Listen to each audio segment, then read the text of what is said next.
Hello, ഞാനുണ്ടല്ലോ ഈ ഇടയ്ക്ക് തയ്ച്ച ബ്ലൗസ് നിങ്ങളെ ഒന്ന് കാണിക്കാമെന്ന് വിചാരിച്ചായിരുന്നേ. കൂടി ഒരു ഹെയർ സ്റ്റൈലും കൂടെ ചെയ്തുകൊണ്ട് കാണിക്കാമെന്ന് വിചാരിച്ചു. അപ്പോൾ ഇതാണ് ഞാൻ ഓണത്തിന് വേണ്ടി എടുത്ത സാരിയെ, ഒരു ടിഷ്യൂ ടൈപ്പ് സാരിയാണ്. എനിക്ക് അധികം തടിയില്ലാത്തതുകൊണ്ട് ഞാൻ ചൂസ് ചെയ്തതാണ് ഇത്. ഇനി നമുക്ക് ഹെയർ സ്റ്റൈൽ ചെയ്യാൻ തുടങ്ങാം. അതിന് കുറച്ച് മുല്ലപ്പൂ വേണം. നമ്മുടെ മുറ്റത്ത് തന്നെ ഒരു മൂട് മുല്ലയുണ്ട്. അതിൻ്റെ അകത്ത് അധികം പൂക്കളൊന്നുമില്ല. മുല്ലപ്പൂവിനൊക്കെ ഇപ്പോൾ എന്നാ വിലയല്ലേ. ഇനിയിപ്പം ഈ ഒരു തുളസീൻ്റെ തളിരിലയും കൂടെ വേണേ. ഇനി നമുക്കിത് കെട്ടിക്കുറക്കാം. ഞാൻ ഈ കെട്ടിക്കുറക്കാൻ പഠിച്ചത് എവിടെ നിന്നാണെന്നറിയാമോ? ചെറുപ്പത്തിൽ എൻ്റെ വീടിൻ്റെ അടുത്തൊരു വിലമിച്ചുണ്ടായിരുന്നേ. അവർ ആശ്രമത്തിൽ ഇങ്ങനെ കെട്ടിക്കൊണ്ട് പോകുമായിരുന്നു. അങ്ങനെ ഞാൻ കണ്ട് അടുത്തിരുന്ന് പഠിച്ചതാണേ.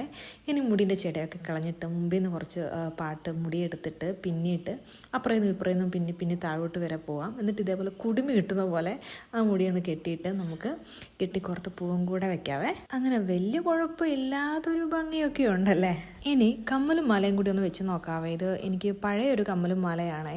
കമ്മൽ ഓക്കെയാണ്, പക്ഷേ എങ്കിൽ മാല വെച്ചിട്ട് കുറച്ച് ഹെവി ആയതുപോലൊരു തോന്നലുണ്ട്. അതുകൊണ്ട് അത് വെക്കുന്നില്ല. നമ്മൾ പിന്നെ സിമ്പിളിൻ്റെ ആൾക്കാരാണല്ലോ. ആ ഒരു കുഞ്ഞു മാല മതി. ഞാൻ ഒരുങ്ങി ഷോ ഇറക്കിക്കൊണ്ടിരിക്കുന്ന സമയത്ത് റോസമ്മ വന്നിട്ട് ഒരു ടോപ്പൊക്കെ എനിക്ക് ഓണക്കോടിയായിട്ട് തന്നിട്ടുണ്ട്. നല്ല രസമൊക്കെ ഉണ്ട്. ഇനി മുടി അഴിച്ചിട്ടിട്ട് എൻ്റെ ബ്ലൗസ് കാണാതിരിക്കണ്ട, അതും കൂടെ കണ്ടോട്ടെ എങ്ങനെയുണ്ട്.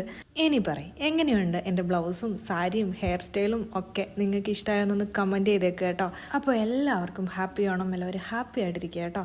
അടുത്ത വീഡിയോ ആയിട്ട് കാണാവേ.